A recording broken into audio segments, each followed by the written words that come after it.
3 முடிச்ச சீரியல்ல இன்னைக்கு என்ன நடக்க போகுதுன்னு பார்க்கலாம். வாங்க வீடியோக்குள்ள போலாம். தாய் வீட்டு சீதனத்தை பத்தி சூர்யாவுக்கு நந்தினி எடுத்து சொல்லிக் குடுக்குறாங்க. இத கேட்ட சூர்யா, எனக்கு இத பத்தியெல்லாம் இவ்வளவு நாளா தெரியாது நந்தினி.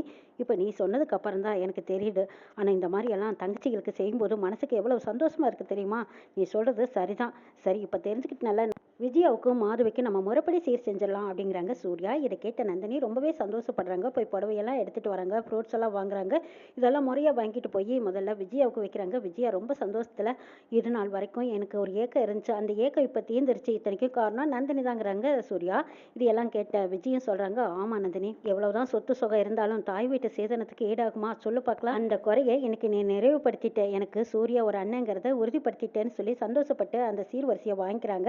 அதுக்கப்புறம் சரி நம்ம கிளம்பலாம் அப்படின்னு சொல்லி அங்கேருந்து காப்பி மட்டும் சாப்பிட்டு சூர்யா நந்தினி 2 பேரும் வீட்டுக்கு வராங்க. வர வழியிலேயே சூர்யா சொல்கிறாங்க, மாதவிக்கு நான் இதே மாதிரி செய்யணுங்கிறாங்க. ஆமாங்க, ரொம்பவே சந்தோஷப்படுவாங்க. அவங்க என்னதான் கல்யாணம் பண்ணி கொடுத்தாருந்தோம் நம்ம வீட்டில் இருந்தாலும் அவங்க உங்களுக்கு தங்கச்சி முறை தான். தாய் வீட்டு சீதனத்து மேலே எல்லாத்துக்குமே ஆசை இருக்கும். அந்த அன்பு பாசங்கிறத அதில் தான் நம்ம வெளிப்படுத்த முடியும்னு நந்தினி எடுத்து சொல்கிறாங்க. இதையெல்லாம் கேட்ட சூர்யா, மாதவிக்கு நானும் ஒரு அண்ணன், நான் முறைப்படி சீர் செய்கிறேன் அப்படின்னு சொல்லி சந்தோஷமாக வீட்டுக்கு வராங்க. அருணாச்சலம் கேட்குறாங்க, என்னம்மா கடைக்கு போனீங்களா, கூட்டமாக இருந்துச்சா, அதனால தான் இவ்வளவு நேரமானு கேட்குறாங்க. ஆமாங்க ஐயாங்கிறாங்க நந்தினி. அப்பா, நாங்கள் இப்போ தான் விஜயாவுக்கு சீர்வரிசை செஞ்சுட்டு வரோங்கிறாங்க சூர்யா. இதை கேட்ட அருணாச்சலம், அடே அப்பா, உனக்கு ரொம்ப பொறுப்பு வந்துருச்சாடா, பரவாயில்லையே, இதெல்லாம் எங்கே உனக்கு தெரியாதோன்னு நினச்சேன். ஆனால் நந்தினி இதெல்லாம் உனக்கு சொல்லி கொடுத்துருக்காளா, பாராட்ட வேண்டிய விஷயம் தானே. அருணாச்சலம் பாராட்டுறாங்க. அது மட்டும் இல்லைப்பா, இப்போ மாதவிக்கு நான் சீர் செய்ய போகிறேங்கிறாங்க. இதை கேட்ட அருணாச்சலம், இது நாள் வரைக்கும் எனக்கு கூட தோணலை, ஆனால் நீ இதை செய்யணும்னு நினைக்கிற பாரு, எனக்கு ரொம்ப பெருமையாகவும் சந்தோஷமாகவும் இருக்கு சூர்யா அப்படி சொல்லவும், இது எல்லாத்துக்கும் காரணம் யார் தெரியுமா, நந்தினி தான் சொல்லிட்டு இருக்காங்க. மாதவி, ஸ்வேகா, சுந்தரவள்ளி இவங்க 3 பேரும் இப்போ நந்தினியை காலையில் எனக்கு தோசை கூட சுட்டு கொடுக்காம வெளியில் புருஷன் கூட கிளம்பிட்டான்னு குறையா சொல்லிக்கிட்டு இருக்கிறாங்க. ஆஃப்டர் ஆல் அவர் வீட்டு வேலைக்காரி, அவளை திரும்ப நேரமெல்லாம் கூட்டிகிட்டு போகிறான், அவளுக்கு ஏதோ உரிமை கொடுத்துட்டு இருக்கான். இதெல்லாம் எனக்கு கொஞ்சம் கூட பிடிக்கல, என்ன செய்யறது, வீட்டை விட்டு வெளியே விரட்டலானாலும் முடிய மாட்டேங்குதுங்கிறாங்க சுந்தரவள்ளி. அம்மா, நான் கூட பசியோடு உட்காந்துருந்தேன், அவள் கூட எனக்கு தோசை சுட்டு தரேன்னு தான் சொல்லி எல்லாருமே ரெடி பண்ணி வச்சா. ஆனால் சூர்யா இருக்கான் பாருங்க, அவன் பண்ணுறது தான் அவளை அந்த அளவுக்கு தலைமையில தூக்கி வச்சுக்கிட்டு கொண்டாடுறான். அதனால தான் அவளுக்கு அவ்வளோ திமிரு அப்படின்னு பேசிகிட்டு இருக்காங்க.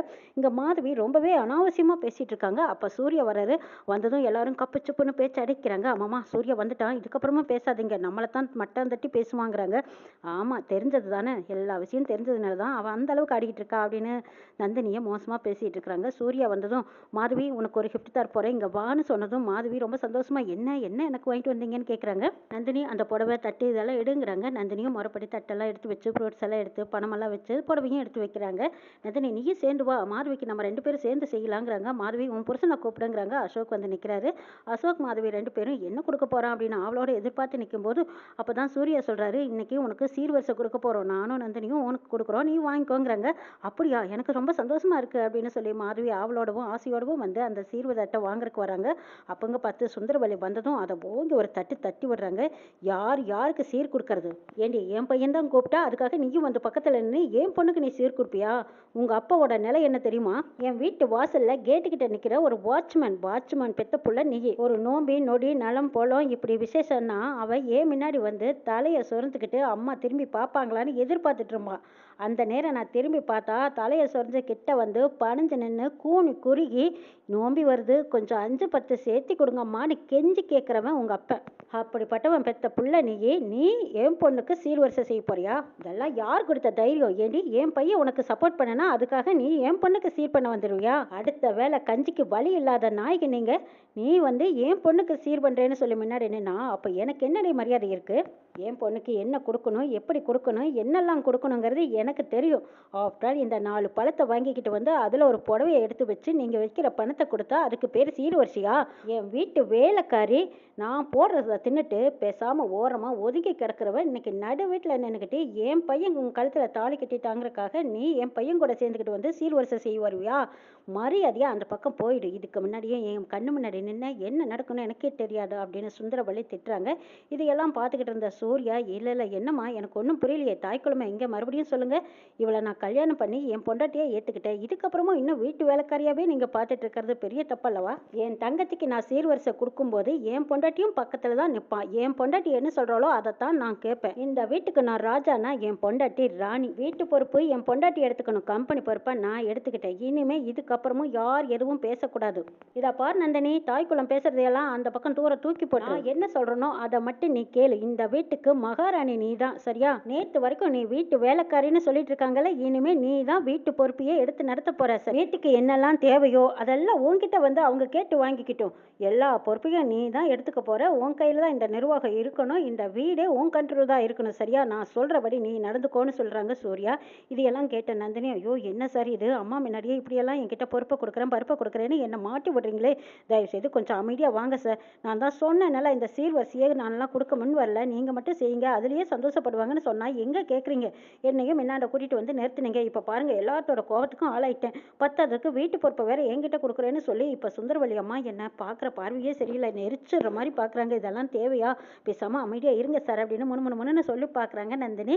இதெல்லாம் கேட்டுக்காத சூர்யா சொல்கிறாங்க, இதை பார் நந்தினி, யாருக்காகவும் எதுக்காகவும் பயப்படக்கூடாது. நீ தான் இந்த வீட்டு எஜமானி சரியா? ஏப்பா நான் சொல்கிறது சரியா அப்படின்னு அருணாச்சலத்துக்கிட்ட கேட்குறாங்க. அருணாச்சலம் ஸ்ட்ராங்காக சொன்ன சூர்யா, நீ சொல்கிறதாம்ப்பா கரெக்டு. இனிமேல் நந்தினி இந்த வீட்டில் என்ன நேரத்துக்கு என்ன சமைக்கணும்னு அவள் ஓடுற ஆர்டர் படி தான் இந்த வீட்டில் இனிமேல் எல்லாம் நடக்கும்ப்பா. நீ சொன்னதுக்கப்புறம் நான் ஏதாவது மறுப்பு சொல்லியிருக்கேன்னா மாட்டேன்ப்பா.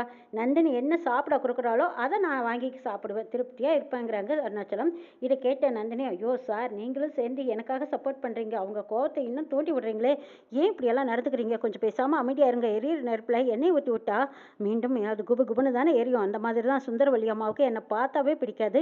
இதில் வீட்டு பொறுப்பையும் என்கிட்ட கொடுத்து என்ன சமைக்கணும்னு நான் என்ன சொல்கிறேனோ அதுதான் நடக்கும்னு வேற சொல்கிறீங்க. இதெல்லாம் பெரிய தப்பு. அவங்கெல்லாம் ஆசாசையாக வேண்டியதை சாப்பிட்றவங்க, ஆர்டர் போட்டு சாப்பிட்றவங்க. அப்படிப்பட்டவங்களுக்கு நான் கண்டிஷன் போட்டு கொடுக்கறதெல்லாம் பெரிய தப்பு சார். நிச்சயமாக என்ன நிரந்தரமாக இந்த வீட்டில் வச்சுக்க மாட்டாங்க. தயவுசெய்து இந்த விஷயத்தில் என்னை ரிலீஃப் பண்ணி விட்டுருங்கன்னு கெஞ்சி கேட்டுட்டு இருக்கிறாங்க. இதை பார் நந்தினி, நான் சொன்னது தான். நீ தான் இனிமேல் இந்த வீட்டில் எல்லாமே, நிர்வாகம் பூரா உன் கையில் தான். சுந்தரவல்லிக்கிட்ட இருக்கிற சாவியை பிடுங்கி நந்தினி கிட்ட கொடுக்குறாங்க. நந்தினி அதை வாங்குறதுக்கு கொஞ்சம் சங்கடமாகவும் கூச்சம் படுறாங்க. ஆனால் சுந்தரவல்லி முறைக்கிற முறைப்பில் அந்த சாவியை தன் கையில் வாங்குறக்கே பெரிய சங்கடப்பட்டுக்கிட்ட நந்தினி, இல்லை சார் எனக்கு வேண்டவே வேண்டாம் அப்படின்னு சொல்லிட்டு ஓடிடுறாங்க. இதை பார் நந்தினி, இப்போ நான் சொல்கிறத நீ கேட்க போறியா இல்லையா அப்படின்னு ஒரே மிரட்டுறாரு சூர்யா. இதுக்கப்புறமும் அவங்க பேச்சை தவிர்க்க முடியாத நந்தினி பேசாமல் அந்த சாவிக்கத்தை வாங்கிக்கிறாங்க. வாங்கும்போது சுந்தரவல்லியே பார்க்குறாங்க. சுந்தரவல்லி அப்படி ஒரு முறைச்சிட்டு இருக்காங்க. நந்தினி சரி பரவாயில்ல சமாதானம் ஆயிக்கலாம்னு நினச்சி வாங்கிடுறாங்க. சுரேகா, மாதவி, நீங்க எல்லாரும் நல்லா கேட்டுக்கங்க. இனிமே அடுத்த வேளை சாப்பாடு என்ன வேணும்னு நந்தினி சொல்றாளோ அதைத்தான் நீங்க சாப்பிடணும், அவ என்ன கொடுக்குறாளோ அதைத்தான் நீங்க வாங்கி சாப்பிட்டுக்கணும்னு சொல்லிடுறாங்க. இதை கேட்ட மாதவியும் சரி ஸ்வேகாவும் சரி, ஐயோ இவ என்ன கொடுக்க போறாளோ அது வரைக்கும் நம்ம காத்திருந்து ஆகணுமா? இனிமே நம்ம இஷ்டத்துக்கெல்லாம் எதுவும் சாப்பிட்றதுக்கு வழியே இல்லையாங்கிறாங்க. இங்க சுந்தரவல்லி எதுவும் பேசாம அமைதியா நிற்கிறாங்க. ரூமுக்கு போனதுக்கு அப்புறமா நந்தினி சூர்யா கிட்ட சொல்றாங்க, என்ன சார் இப்படி பண்ணிட்டீங்களே, ஏன் சார் இப்படி எல்லாம் பண்றீங்க? தயவு செய்து என்ன பேசாம ஒரு ஓரமா மூலையில விட்டுலாம்ல, இப்படி பண்ணிட்டீங்க, எனக்கு எப்படி பயமாக இருக்குது தெரியுமா? அவங்க முன்னாடி நான் எப்படி தான் போய் நிற்பேனுங்கிறாங்க. இதை பார் நந்தினி, யாருக்காகவும் எதுக்காகவும் பயப்படாத. இப்போ நான் சொல்கிறதா நீ செய்யணும் சரியா? நான் சொன்னதுக்கெல்லாம் எங்கள் அப்பாவே சரின்னு சொல்லிட்டாரு. தாய் குலத்தை பற்றி நீ ஏன் கண்டுக்கிற? கவலையை விடுங்கிறாங்க. நீ சொன்ன மாதிரி என் தங்கச்சிக்கே சீர்வரிசை கொடுத்தேன், அது யாராவது பாராட்டினாங்களா? ரொம்ப அசிங்கப்படுத்த தானே பேசினாங்க. உனக்கு எதுக்கு இந்த தேவையில்லாத வேலைங்கிறாங்க. இல்லை சார், சார் இந்த விஷயத்தை நீங்கள் ஏன் தப்பாக பார்க்குறீங்க? நீங்கள் சீர் கொடுக்குறேன்னு தட்டில் வச்சு மாதவி அம்மாவையும் அவங்க வீட்டுக்காரையும் கூப்பிட்டதும் அவங்க ரெண்டு பேரும் ஆசையாக உங்ககிட்ட வந்து சீர்வரிசை வாங்குறதுக்காக தான் வந்தாங்க. அதுக்குள்ளே இடையில அம்மா தான் பேசுனதும் அவங்க மனசு மாற்றிக்கிட்டாங்க. அது வரைக்கும் அவங்க சந்தோஷமாக தானே உங்ககிட்ட வாங்குறதுக்கு வந்தாங்க. அதை மட்டும் நீங்கள் யோசிச்சு பாருங்கிறாங்க. சரி சந்தோஷமாக வாங்குறதுக்கு வந்தவா வாங்கினாலா? அப்படியே இல்லையல்ல, எங்கள் அம்மா திட்டுனதும் அதை வாங்காமல் பின் வாங்கித்தானே போனா. ஏன் நந்தினி, அவளோட ஆசையை அப்போவே என்கிட்ட சொல்லி திருப்தியாக அந்த சீர்வரிசையை வாங்கியிருந்தா என் மனசும் சந்தோஷப்பட்டிருக்கும், உன் மனசும் சந்தோஷப்பட்டிருக்குமல்ல. ஆனால் உன் மனசை காயப்படுத்தணுங்கிறக்காக அம்மா பேசினாங்க, அதுக்கு சப்போர்ட்டாக தானே அவன் நின்னா. உனக்காக ஏதாவது பேசினாளா? இனிமேல் இந்த சீர்வரிசை பண்ணுறேன், அதை பண்ணுறேன், இதை பண்ணுறேன்னு சுரேகாவுக்காகவும் மாதவிக்காகவும் எங்கள் அம்மாவுக்காகவும் ஏதாவது பேசினேன், அவ்வளோதான் சொல்லிட்டேன் நந்தினி. இதுக்கப்புறமா நீ அவங்களுக்காக சப்போர்ட் பண்ணி பேசுறது எனக்கு கொஞ்சம் கூட பிடிக்கலன்னு சூர்யா சொல்லிடுறாங்க. சரி சார், உங்கள் பேச்சை மாரி நான் இனிமேல் எதுவுமே செய்ய மாட்டேன்னு சொல்லிடுறாங்க. அடுத்த நாள் பொழுது படிஞ்சதும் சூர்யா ஆஃபீஸ் கிளம்புறாங்க. எப்பவும் போல் வழி அனுப்பிச்சு வைக்கிறாங்க நந்தினி. ஆனாலும் மனசு ஏனோ ஏக்கத்தோடு தப்பிக்குது. ஐயோ சூர்யா சார் திரும்பி பார்க்க மாட்டேங்கிறாரே, இவர் மட்டும் நம்ம பக்கத்துலேயே இருந்தால் எவ்வளோ நல்லா இருக்குது, நேரம் போகிறதே தெரியல. ஆரம்பத்தில் இவர் வேண்டவே வேண்டான்னு வெறுத்தேன், ஆனால் நாளுக்கு நாள் இவர் மேலே பாசம் என்னையே அறியாமல் அதிகரிக்குது. என்னத்தினாலேன்னு தெரியலையே, இதை பற்றி விஜயக்கா கிட்ட சொல்லி பார்க்கலாமா அப்படின்னு நந்தினி விஜயாவுக்கு ஃபோன் பண்ணுறாங்க. விஜயா ஃபோன் எடுத்ததும், என்ன நந்தினி திடீர்னு எனக்கு இந்த நேரத்தில் ஃபோன் பண்ணியிருக்கேங்கிறாங்க. ஆமாக்கா, நான் உங்ககிட்ட ஒன்று சொல்லுவேன், ஆனால் நீங்கள் அதுக்காக சிரிக்கக்கூடாதுங்கிறாங்க. விஜயா கலவர்னு சிரிச்சிடுறாங்க. என்ன சொல்லாதுக்கு முன்னாடியே சிரிச்சிட்டீங்க பார்த்தீங்களாங்கிறாங்க நந்தினி. ஆமாம், நீ சொல்ல ஆரம்பிக்கிறதுக்கு முன்னாடியே எனக்கு சிரிப்பு வந்துருச்சு. எப்பவும் இப்படியெல்லாம் பேச மாட்டேன். சரி என்ன விஷயம் விஷயம் அதை சொல்லுன்னு கேட்குறாங்க. அது ஒன்றும் இல்லை, இந்த வீட்டை விட்டு நான் சீக்கிரமாக போயிடுவேன்னு சொல்லிக்கிட்டே இருந்தனால. ஆமாம், ஒரு தடவை சொன்னியா 2 தடவை சொன்னியா 1000 மட்டும் சொல்லியிருப்பியேங்கிறாங்க விஜயா. ஆமாக்கா, ஆனால் இப்போ போல எனக்கு போகக்கூடாதுன்னு தோணுதுங்கிறாங்க. ஓ, அப்படி ஒரு முடிவு எடுத்திருக்கியா? அது சரியான முடிவு தானே. நீ அந்த வீட்டை விட்டு போகக்கூடாது, நீ அங்கே தான் இருக்கணும் நந்தினி. எப்போவும் நீ இங்கே தான் இருக்கணும், அதுதானே சரியான முடிவுங்கிறாங்க விஜயா. அது மட்டும் இல்லை, சூர்யா சார் என் கழுத்தில் தாலி கட்டிட்டாருன்னா அவர் எனக்கு பிடிக்கவே இல்லைன்னு சொல்லிட்டு இருந்தனால. ஆனால் இப்போ சூர்யா சாரை விட்டு பிரிய மனசே இல்லை. அவர் ஆஃபீஸ்க்கு போகிறேன்னு சொல்லி எப்பவும் போல் கிளம்பி போனார். போகும்போதாவது திருப்பி பார்ப்பாரான்னு என் மனசு ஏக்கத்தோடு தவிச்சது. ஆனால் அவர் எப்பவும் போல் பார்த்துட்டு பார்க்காமையே போயிட்டாருக்கா. அதான் என் மனசுக்கு ஒரு மாதிரியாக இருக்குதுங்கிறாங்க நந்தினி. இதையெல்லாம் கேட்ட விஜயா சிரிக்கிறாங்க. ஓஹோ, இப்போதான் ஐயா மேலே அம்மாவுக்கு காதல் வந்திருக்குதாங்கிறாங்க. எது, இதுக்கு பேர் தான் காதலாக்காங்கிறாங்க நந்தினி. அடி ஆமாடி, நீ வேண்டான்னு சொல்லுவேன், அவன் வேணும்னு சொல்லுவேன், அப்போ தான் மனசுக்குள்ளே வேண்டான்னு சொன்னால் அதுக்காக விட்டுருவீங்களா அப்படின்னு தேவையில்லாத கோவமெல்லாம் சூர்யா மேலே வருமே உனக்கு அப்படின்னு விஜயா கேட்கவும். ஆமாக்கா, அப்படி தான் இருக்கு என் மனசுக்குங்கிறாங்க நந்தினி. இப்போ புரிஞ்சு போச்சு, இப்போதான் உண்மையான காதல் வந்திருக்கு. சூர்யாவை விட்டு இனிமேல் பிரியக்கூடாதுன்னு நினைப்பேன். ஆனால் நீங்கள் போங்க போங்கன்னு நீ சொல்லுவேன், அப்படி தானே. அவனும் பார்க்காம போனதுனால இப்போ ஏக்கமாக இருக்குது அவ்வளோவா அப்படின்னு கேட்குறாங்க விஜயா. இதையெல்லாம் கேட்ட நந்தினி, எப்படி பார்த்து வச்ச மாதிரியே சொல்கிறீங்களேங்கிறாங்க. ஆமாம், என் புருஷன் அப்படி தானே பண்ணுறாரு. இப்படியெல்லாம் இருக்கிறதுனால தானே எங்களோட காதல் இன்னமும் வளர்ந்துக்கிட்டே இருக்குதுங்கிறாங்க விஜயா. இதையெல்லாம் கேட்ட நந்தினி, ஓ, இதுக்கு பேர் தான் காதலாங்க்கா. சூர்யா சார் எப்போவும் என் பக்கத்துலேயே இருக்கணும்னு எனக்கு ரொம்ப ரொம்ப ஆசையாக இருக்குது.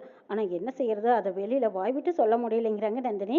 ஓஹோ, அப்படி வேற ஒரு கனவு இருக்கா? சூர்யாவை கேட்டு நீங்கள் 2 பேரும் எங்கேயாவது வெளியில் போயிட்டு வர வேண்டியதானுங்கிறாங்க. அப்படிதான் எனக்கும் தோணும், ஆனால் அவர்கிட்ட சொல்கிறதுக்கு இப்போ வெக்கமாக இருக்குது, கூச்சமாக இருக்குது, இப்படியெல்லாம் சொல்லிட்டு இருக்காங்க நந்தினி. இதையெல்லாம் கேட்ட விஜயா, இங்கே பார் நந்தினி, புருஷங்கிட்ட எதுக்காகவும் வெக்கப்படக்கூடாது. மனசில் பட்டதையெல்லாம் சொல்லி ஆசை தீர அவங்கள வெளியில் கூட்டிகிட்டு போகணும். உனக்கு என்னெல்லாம் பிடிக்குமோ அதெல்லாம் கேட்டு வாங்கிக்கோ. சூர்யாவுக்கு என்னெல்லாம் பிடிக்குமோ அதுக்கு ஏற்ற மாதிரி நீ நடந்துக்கோ. இது தாண்டி காதல்ங்கிறாங்க விஜயா. இதையெல்லாம் புரிஞ்சுக்கிட்ட நந்தினி, ஆனால் ஒன்றுக்கா, இனிமேல் யார் என்ன சொன்னாலும் சரி, நான் இந்த வீட்டை விட்டு வெளியே போகவே மாட்டேங்கிறாங்க. ஆமாம், நீ எதுக்கு போகணும்? அது உன் வீடு, உன் புருஷன் வீடு. இனிமேல் யாரும் உன்னைய வெளியே போன்னு சொல்கிறதுக்கு எந்த உரிமையும் கிடையாது. ஏன்னு கேட்டால் சூர்யாவை நீ முழுசாக மனசார புருஷனை ஏற்றுக்கிட்ட. சூர்யாவும் உன்னை பொண்டாட்டியே ஏற்றுக்கிட்டாரு. இனிமே உங்க 2 பேத்துக்குள்ள இருக்கிற காதல் வளரணும், அதுக்கு அடையாளமா ஒரு குழந்தையும் கையில் எடுக்கணுங்கிறாங்க விஜயா. இதை கேட்டு நந்தினி ரொம்பவே வெக்கப்பட்டு நிற்கிறாங்க. என்ன வெக்கமா, பேச மாட்டேங்கிற அப்படின்னு விஜயா கேட்குறாங்க. ஆமாங்க்கா, நாள் தள்ளி போயிடுச்சுன்னு சொல்றாங்க நந்தினி. இதை கேட்ட விஜயா ரொம்பவே சந்தோஷப்படுறாங்க. ஏய், என்னடி இது, எவ்வளவு நாளா இதை என்கிட்ட மறைச்ச? ஆமா, எவ்வளவு நாள் ஆச்சுன்னு கேட்க, குறிப்பிட்ட நாளுக்கு மேலே எச்சாயிடுச்சுன்னு சொல்றாங்க. உடனே விஜயா சொல்றாங்க, இதை பாரு, நாள் தள்ளி போயிடுச்சுன்னு சொல்றியல, நீ போய் டாக்டரை பார்த்து செக்அப் பண்ணிக்கிட்டு வான்னு சொல்றாங்க. அப்ப சூர்யா கிட்ட இந்த விஷயத்த சொல்லணுமேங்கிற போது, அண்ணா சூர்யா கிட்ட சொல்லி நீ உடனே போய் டாக்டரை பாருன்னு சொல்றாங்க விஜயா. இதை கேட்டது நந்தினி வெக்கப்பட்டு, ஐயோ என்னக்கா, எனக்கு வெக்கமா இருக்கு, அவர்கிட்ட நான் எப்படி சொல்லட்டுங்கிறாங்க. இங்க பாரு, புருஷங்கிட்ட சொல்றதுக்கு வெக்கமா, இப்பதான் காதலே வந்திருக்குதுன்னு சொல்றேன். ஆனா இப்ப இந்த விஷயத்த சொல்றதுக்கு நாள் கடத்திக்கிட்டே போனேன்னு வச்சுக்கோ, கையில குழந்தையே எடுத்துருவேன். இதா பார் நந்தினி, எனக்கு தெரிஞ்ச வரைக்கும் நான் சொல்றேன், சூர்யாவுக்கும் உனக்கும் காதல் வந்து பல நாட்கள் ஆயிடுச்சு. அதை நீங்க 2 பேரும் வெளிப்படுத்துறக்குள்ளே இப்ப நீங்க ஒரு குடும்பசாலியாவும் ஆயிட்டீங்க. 2 பேரும் இப்ப 3 பேர் ஆக போறீங்க. இந்த விஷயத்த நீ சூர்யா கிட்ட சொல்லி சந்தோஷமா என்ஜாய் பண்ணுங்கன்னு சொல்றாங்க விஜயா. முதல்ல எல்லாம் அவரை பார்க்கும்போது நானே ஒதுங்கி நிற்பேன், ஆனா இப்போ அவர் எப்போ வருவாரோ, என் பக்கத்துல இருப்பாரோன்னு அவளோட எதிர்பார்க்குறேங்கிறாங்க நந்தினி. இன்னும் நல்லா நடக்குன்னு நாளை பார்க்கலாம்.